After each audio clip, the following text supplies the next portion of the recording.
इंसान को अपने वचन का ख्याल करना चाहिए। इंसान जब अपने वचन और अपनी मर्यादा को ख्याल रखते हुए कोई काम जब करता है तो हमेशा उसकी संसार में जय जयकार होती है, समाज में नाम होता है, समाज में उसकी अच्छी भावनाएं लोग समझते हैं और उसकी भावना के साथ उसे और भी आगे के लिए प्रेरित करते हैं, और ताकि हमारा सोसाइटी में एक अच्छा एक संदेश जाए और लोग उसके माध्यम से आगे सीखें और जो वो करे उसके लायक अन्य लोग भी करना चाहते हैं। इसलिए कई ऐसे प्रसंग मिलता है जिसमें लोग अपने वचन का ख्याल किया और अपने वचन और अपनी सेवा सत्य को ख्याल किया और अपने तो सफल हुआ ही, लोगों को भी सफलता दिलाने में अपना योगदान दिया। बताया जाता है कि रघुकुल रीत सदा चली आई, रघुकुल रीत सदा चली आई, प्राण जाए मगर वचन न जाए। और ये चीज को सार्थक कर कोई दिखाया है तो वह सूर्यपुत्र कर्ण ने कर दिखाया। महाभारत के समय बताया जाता है कि जब कर्ण और अर्जुन के बीच युद्ध की घोषणा हुई, पांडवों और कौरवों की तरफ से, चूंकि कर्ण जो लड़ रहे थे वो कौरवों की तरफ से लड़ रहे थे, क्योंकि कौरवों ने एक राज्य का राज्य अधिकार बनाया था और कौरवों का जो बड़े भाई सौपुत्र में एक बड़ा भाई बलशाली जिसका नाम दुर्योधन बताया जाता है, दुर्योधन का जो छवि थी, दुर्योधन ने कर्ण को एक राज का राजा नियुक्त किया था, किसका? कर्ण को। तो कर्ण का फर्ज बनता था और वचन दे रखे थे कि दुर्योधन हम तुम्हारे साथ लड़ेंगे और तुम्हारी जीत हम जरूर दिलवाएंगे।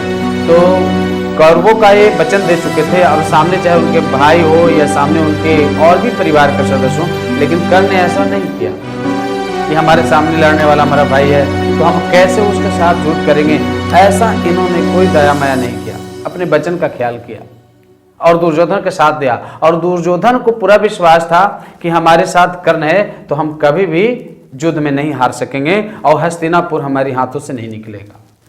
और कुरुक्षेत्र में हुआ भी वही कि दोनों के बीच झगड़ा चला, युद्ध हुई और युद्ध भी काफी बताइए बड़े स्तर पर हुआ करता था।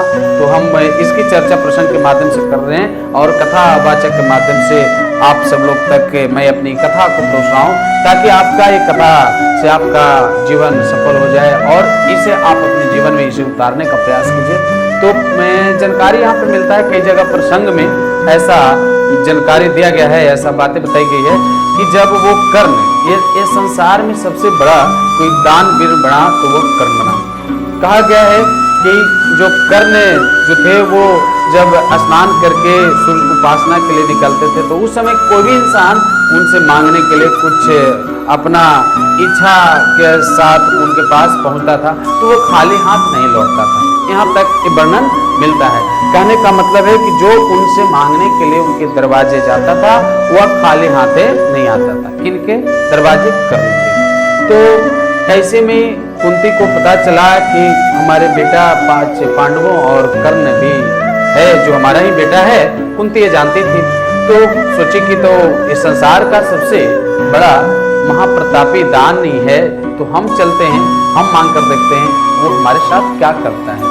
तो कुंती आधी रात को पहुंच जाती है कर्ण के आश्रम और कर्ण को ये पता चलता है तो कर्ण को बाहर निकल करके आते हैं, माँ पर नजर पड़ती है। क्योंकि कर्ण को सारा ये लीला श्री कृष्ण जो ये संसार को चला रहे हैं वो श्री कृष्ण सारा लीला बता चुके थे और कर्ण को एक पहले से पता था कि हम कुंती के पुत्र हैं। तो जैसे वो माँ के नजर पड़ा माँ पर तो बोले कि माँ इतना रात में और यदि आना था तो हमें खबर कर देते तो हम कोई उपाय करते, हम ही खुद चले आते। ऐसा कर्ण ने आश्वासन और ऐसा भरोसा दिलवाया। तो माँ बोली बेटा ऐसा तुम्हारे पास आने का मेरा मतलब है कि तुम दुनिया को सब कुछ देते हो, सब कुछ तुम सुने हैं कि तुम दानी हो, तो हम भी तुम्हारे पास आए हैं दान लेने के लिए, तुम हमें भी कुछ दान करो। बोले कर्ण कैसा क्या है माँ जो हम तुम्हें दे सकते हैं?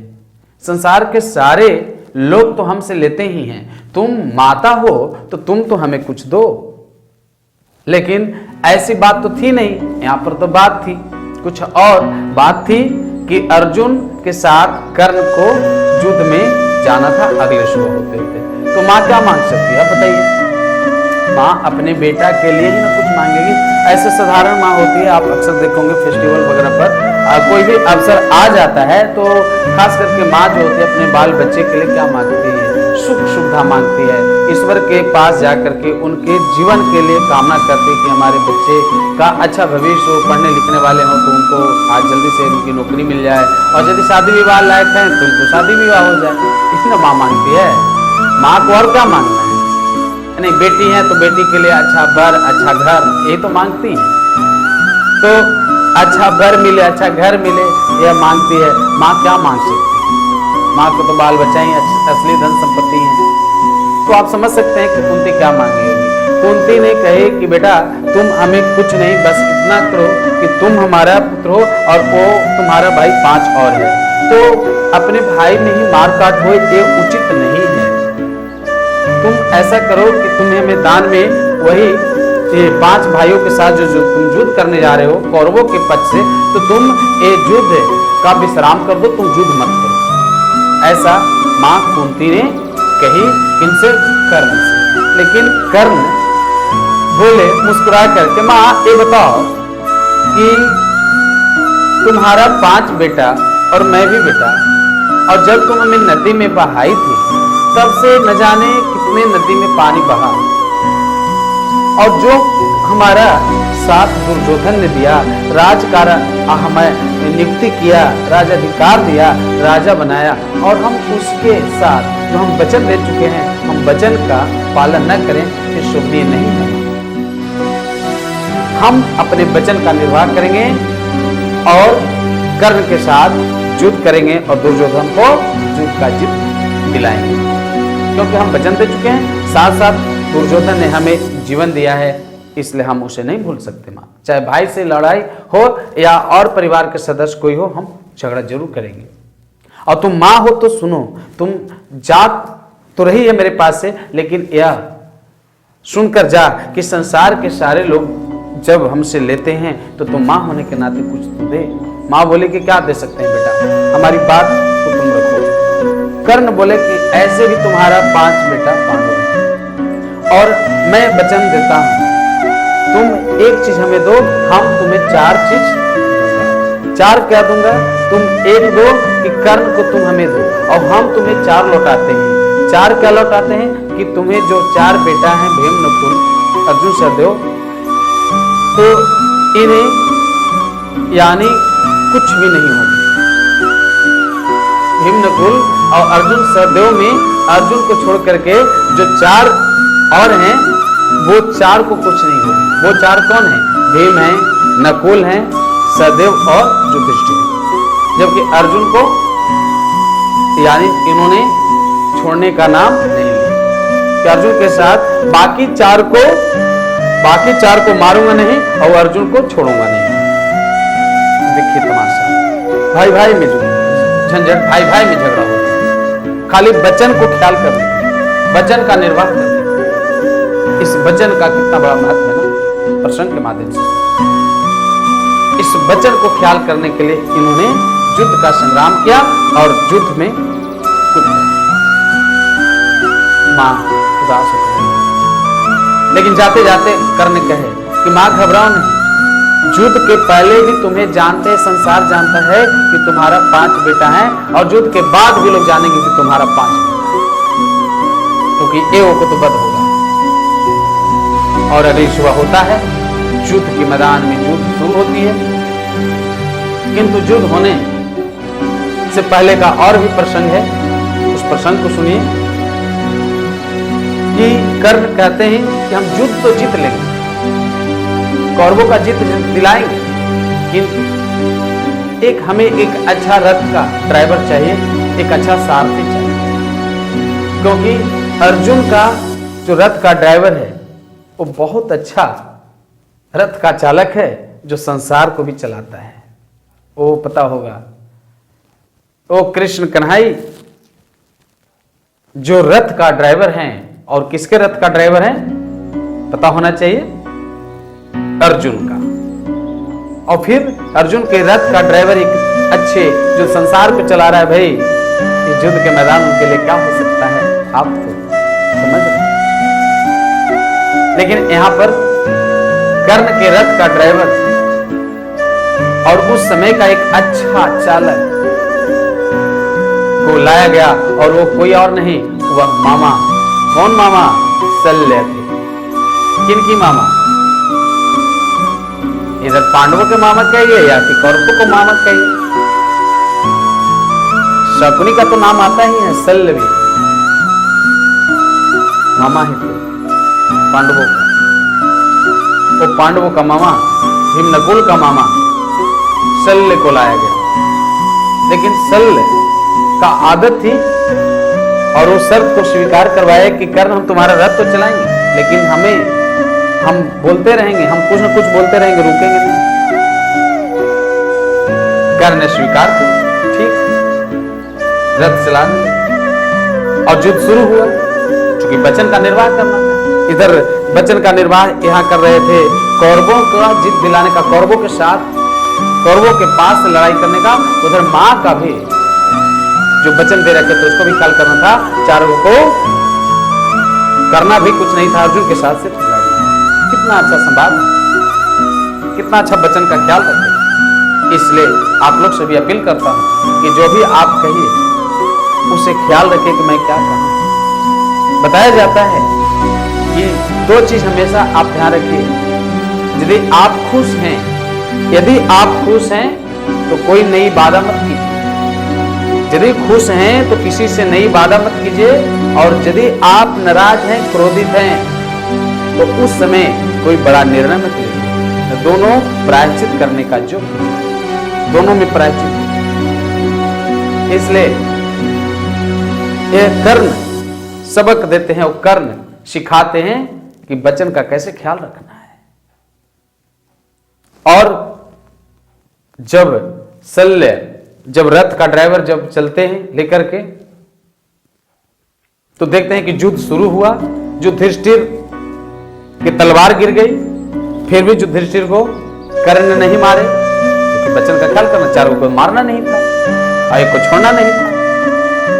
लेकिन उसका ड्राइवर इतना अच्छा है भाई कि कर्ण का होगा या अर्जुन का होगा, आप तो अच्छे से रिजल्ट जानते हो कि किसकी बद हुई थी। तो वहां भीम का गदा गिर गई, बिना इन लोग शस्त्र को हो गए, फिर भी इनके सामने इन्होंने बताइए जानलेवा हमला नहीं किया और उनको जान को बख्शे। कई बार सामने आए युद्ध के मैदान में, लेकिन चारों को नहीं मारने का काम किया वो कर्ण थे, क्योंकि वचन का ख्याल करना। कौन ऐसा होगा जो शत्रु सामने है,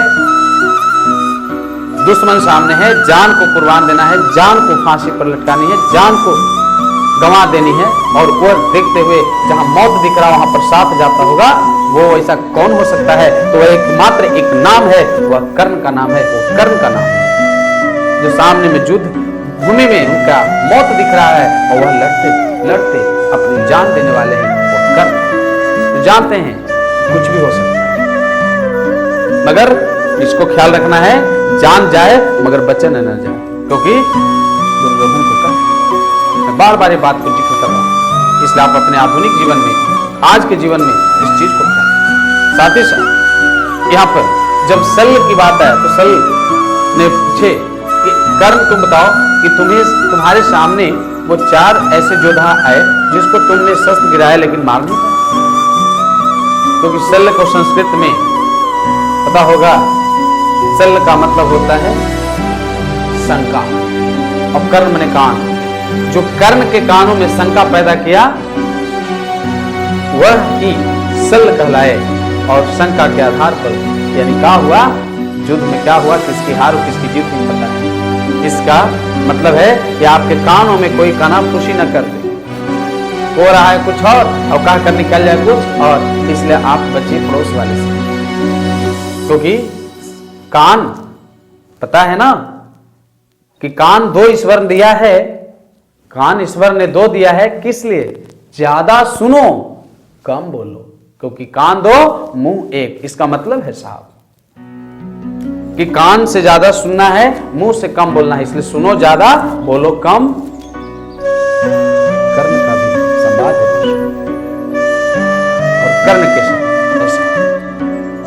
चलने कानाफूसी करते रहे और कर्ण के आगे बढ़ होती है, क्योंकि युद्ध मैदान में उसकी चक्का फंस जाती है और अर्जुन का सहारा श्री कृष्ण जी का है।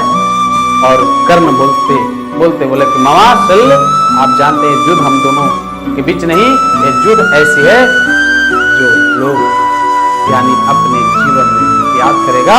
यह युद्ध का कारण क्या था, युद्ध का नींव क्या था, युद्ध का स्थिति क्या थी, युद्ध क्यों किया इन्होंने, ये सारा चीज सदियों सदियों तक लोग याद रखेंगे और अपने आधुनिक जीवन को जीने के लिए प्रयास करेंगे।